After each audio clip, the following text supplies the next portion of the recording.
Era una mañana clara y fresca cuando llegué por primera vez a aquella iglesia. Recuerdo que el sol se colaba tímidamente entre las hojas de los árboles, dibujando sombras danzantes sobre el suelo. Mi corazón latía con fuerza, no solo por la emoción, sino también por la esperanza que me traía aquel lugar. En ese momento, yo no sabía que esa esperanza sería puesta a prueba de formas que jamás imaginé. Había crecido en un hogar sencillo, donde la palabra diezmo se escuchaba desde niño, pero sin un entendimiento profundo. Mi familia daba lo que podía y siempre con gratitud. Para mí, el diezmo era un compromiso sagrado, una promesa hecha a Dios de entregar el 10% de mis ingresos para que su obra siguiera adelante. No era una carga, sino una bendición. Y así lo sentía cada vez que, con un pequeño sobresalto, ponía mis billetes en el canasto que pasaba durante el servicio. El pastor de esa iglesia era un hombre carismático. Sus sermones tenían la fuerza de un predicador que había leído la Biblia desde niño y que creía firmemente en la palabra. Su voz resonaba con autoridad y convicción cuando hablaba sobre la importancia de la fe, la obediencia y la generosidad.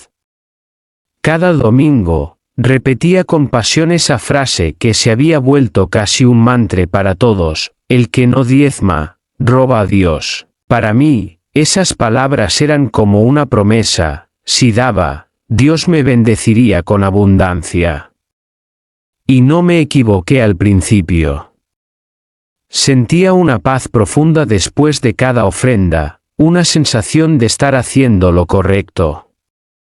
Me unía a grupos de estudio bíblico, ayudaba en las actividades de la iglesia y me sentía parte de una gran familia espiritual. Sin embargo, con el tiempo, esa confianza comenzó a tambalearse. No fue un cambio brusco, sino una serie de pequeños detalles que, al principio, pasé por alto. Por ejemplo, noté que el pastor no hablaba mucho de las necesidades reales de la comunidad. No había campañas claras para ayudar a los pobres o enfermos. Tampoco se veían muchas misiones o proyectos sociales. Lo que sí veía era un estilo de vida que no encajaba con el mensaje de humildad que predicaba. El pastor vestía ropa cara, tenía un auto moderno y se le veía en lugares exclusivos. Pero, como muchos, pensé que esos lujos eran fruto de la bendición de Dios, o que quizás necesitaba esas comodidades para cumplir con su labor pastoral. Mi corazón estaba dividido, pero mi fe me obligaba a confiar. Después de todo, Él hablaba la palabra de Dios y nos guiaba espiritualmente. ¿Quién era yo para cuestionar? Así pasaron meses, quizá años, y la iglesia crecía.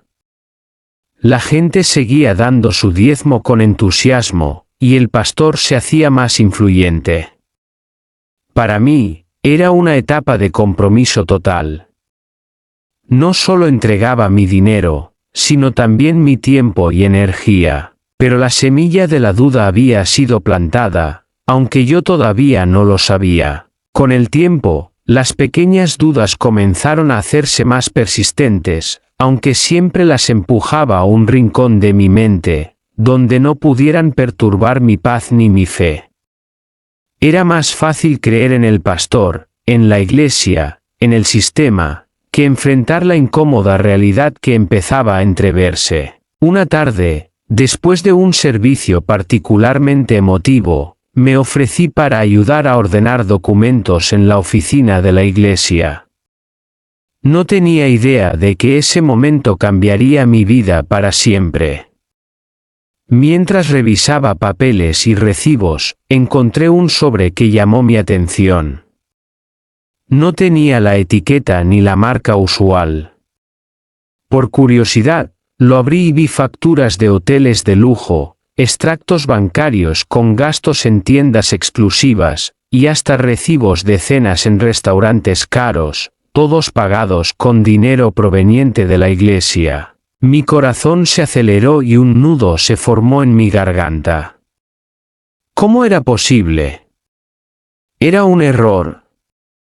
Intenté racionalizarlo, quizá era para un evento especial, una reunión de líderes o algo así. Pero la frecuencia y el monto de esos gastos no parecían coincidir con ninguna actividad legítima de la iglesia. Decidí no comentar nada de inmediato. Preferí observar y esperar, tratando de encontrar una explicación que no dañara mi fe ni mi confianza. Pero las señales siguieron apareciendo.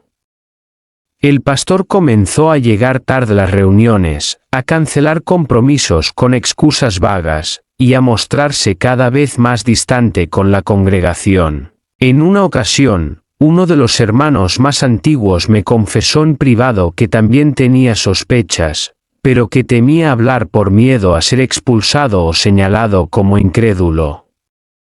Esa confesión me hizo sentir menos solo, pero también aumentó la presión sobre mí. Debía seguir callando, la comunidad estaba dividida. Algunos defendían al pastor con fervor, convencidos de que estaba siendo atacado por envidias o malas intenciones. Otros, más cautelosos, preferían mantenerse al margen. Y yo, atrapado en medio, luchaba con mis propios sentimientos de traición y miedo. A pesar de todo, seguí asistiendo a la iglesia, buscando respuestas en la palabra de Dios y en la oración. Pero cada vez que el pastor mencionaba el diezmo, sentía un vacío, como si esas palabras se hubieran convertido en una máscara para ocultar algo oscuro. Una noche, después de un largo día de trabajo, me senté a leer la Biblia y encontré un pasaje que me habló directamente al corazón. El que ama el dinero no se sacia de dinero, y el que ama la riqueza nunca queda satisfecho. Eclesiastés 5:10.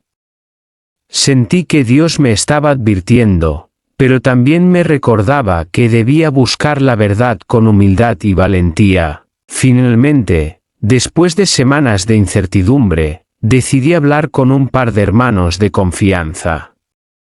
Queríamos investigar juntos, reunir pruebas y confrontar al pastor, pero sabíamos que eso podía tener consecuencias graves para todos. Así, con el corazón pesado y la mente llena de preguntas, nos preparamos para enfrentar lo que creíamos era una traición que afectaba no solo nuestras finanzas, sino el alma misma de nuestra comunidad. Llegó el día que temíamos y, al mismo tiempo, sabíamos que no podíamos evitar.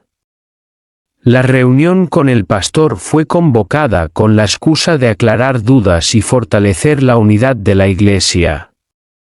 Pero en el fondo, todos sabíamos que era la oportunidad para enfrentar la verdad. Nos juntamos un pequeño grupo de hermanos que habíamos recopilado pruebas y testimonios. Al principio, la atmósfera era tensa, cargada de miedo y ansiedad. El pastor llegó con su usual sonrisa de confianza, como si nada estuviera fuera de lugar. Pero su mirada se endureció al vernos. Empecé a hablar, con voz firme pero temblorosa, mostrando documentos y cuentas que demostraban cómo se había desviado el dinero del diezmo. Hablé de los viajes, de las compras personales, de las fiestas privadas pagadas con recursos que debían servir a la obra de Dios. Cada palabra era como una daga que se clavaba en el corazón de la congregación. El pastor guardó silencio un momento, luego levantó la voz, acusándonos de calumnias y de querer dividir la iglesia. Dijo que su estilo de vida era fruto de la bendición divina, y que los que dudaban estaban siendo influenciados por espíritus de discordia. Su soberbia y falta de arrepentimiento nos golpearon con fuerza, pero lo más doloroso fue cuando, sin ningún remordimiento, anunció que dejaba la iglesia, llevándose una gran suma de dinero en efectivo que había retirado días antes. Muchos quedaron paralizados, otros lloraban desconsolados. La traición era un golpe profundo que nos dejó sin palabras. Después de ese día, la iglesia quedó dividida y herida. Algunos defendían al pastor, otros buscaban sanar y reconstruir. Para mí, fue el punto más bajo de mi vida espiritual. Sentí que mi fe se desmoronaba, que había sido engañado por alguien en quien confiaba ciegamente. Pasaron semanas de angustia, de noches sin dormir, preguntándome qué había hecho mal, cómo podía reconciliar esa traición con el amor que sentía por Dios. Pero fue en ese dolor que encontré la fuerza para seguir adelante, para buscar la verdad por mí mismo. Comencé a estudiar la Biblia con más dedicación, a buscar enseñanzas que no dependieran de líderes humanos, sino de la palabra misma. Descubrí que el diezmo no es una herramienta para enriquecer a nadie, sino un acto de generosidad y amor hacia Dios y hacia el prójimo. Comprendí que el verdadero propósito del dar es ayudar a los necesitados, sostener la obra de Dios en el mundo y reflejar el corazón de Cristo. Aprendí a no dejar que la corrupción de unos pocos destruya mi relación personal con Dios. Después del dolor y la desilusión, cuando parecía que todo estaba perdido, empezó mi camino de sanación y búsqueda de una fe más auténtica. La traición del pastor no solo me había herido, sino que me había impulsado a replantear todo lo que creía sobre el diezmo y sobre mi relación con Dios. Comprendí que la iglesia no es un edificio ni una organización, sino una comunidad de personas imperfectas, entre las cuales hay quienes caen en la tentación y el error. Pero también hay quienes perseveran en la verdad y el amor. Volví a la Biblia con un nuevo corazón, sin prejuicios ni miedo. Me sorprendió encontrar tantos ejemplos del propósito real del dar. En el Antiguo Testamento, el diezmo servía para sostener a los levitas, que dedicaban su vida al servicio de Dios, para ayudar a los huérfanos, las viudas y los pobres, para mantener los lugares de adoración y promover la justicia. En el Nuevo Testamento, el énfasis cambia. Pablo habla de dar con alegría, sin obligación ni presión, y de que cada uno dé según lo que haya decidido en su corazón. 2 Corintios 9, 7. Aquí aprendí que la generosidad debe ser libre y sincera, no una carga ni una manipulación. Entendí que el diezmo no es un boleto para comprar bendiciones ni un impuesto que alimentar la codicia humana. Es un acto espiritual que refleja nuestro amor por Dios y nuestro compromiso con los demás. Con esta nueva comprensión, volví a involucrarme en la comunidad, esta vez con más cautela pero también con más convicción. Empecé a ayudar en proyectos que realmente beneficiaban a quienes más lo necesitaban, apoyando a familias en pobreza, visitando enfermos, participando en programas de educación y cuidado. A pesar de las heridas, encontré sanidad en la verdad y en el servicio desinteresado. Mi fe se fortaleció porque ahora era personal y consciente, no dependía de líderes sino de mi relación directa con Dios. Quiero que sepas, hermano o hermana, que el diezmo no es lo que muchos nos han hecho creer. No es una cadena ni una herramienta de control, sino un llamado a amar y compartir con generosidad. Si alguna vez te has sentido usado, engañado o confundido como yo, te invito a buscar la verdad con humildad. No temas cuestionar ni aprender. Dios es un Dios de justicia y amor, y su palabra es la luz que nunca falla. Que esta historia te sirva como alerta, pero también como esperanza. Porque al final, la fe verdadera no se compra, no se vende, ni se manipula, se vive, se entrega y se transforma.